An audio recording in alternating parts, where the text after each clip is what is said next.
بسم الله الرحمن الرحيم. السلام عليكم ورحمة الله. في هذا الفيديو سوف نقوم بشرح طريقة إصلاح مودم هواوي ب 310 المتوقف على اللمبة البيضاء. بعد فتح المودم، أول شيء نقوم بإزالة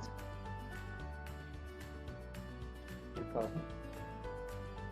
أول شيء نقوم به وهو أن نقوم بلمس هذا المكان بأي بقطعة مثلا مثل هذه، نقوم بلمس هذه النقطتين مع بعض مع إدخال الشاحن في آن واحد، بحيث أن المودم يقوم بالاشتغال بدون أن تشتغل اللمبة البيضاء.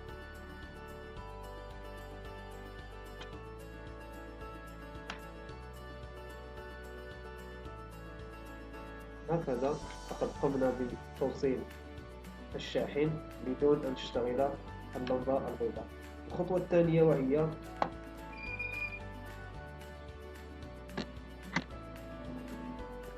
أن يكون لدينا كابل USB بهذا الشكل.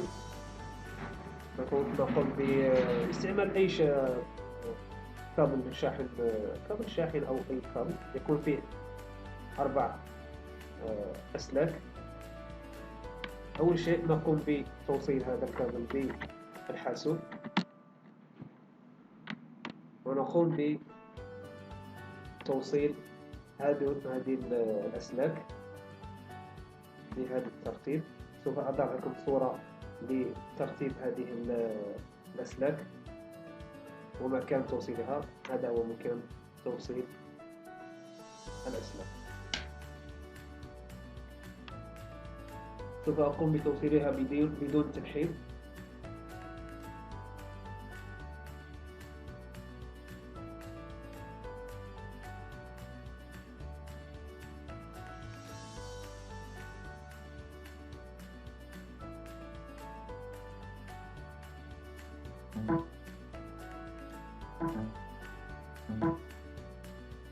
كما ترون قد تم التعرف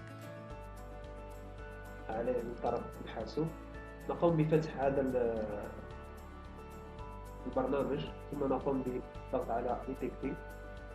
نرى أنه قد تم التعرف عليه. نقوم بالضغط هنا ونقوم بسحب هذا الملف، ثم نضغط على لود.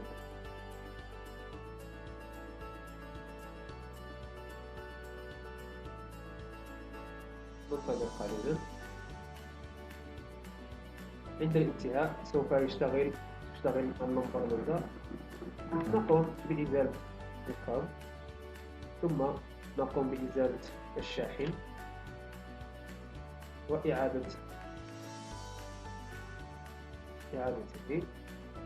وسوف نلاحظ أن المودم قام بالرجوع إلى حالته كما ترون.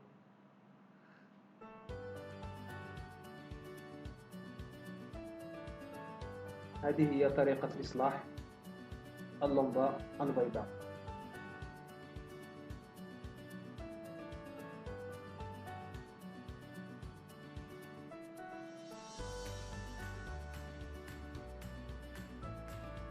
شكرا، إلى اللقاء في فيديو آخر.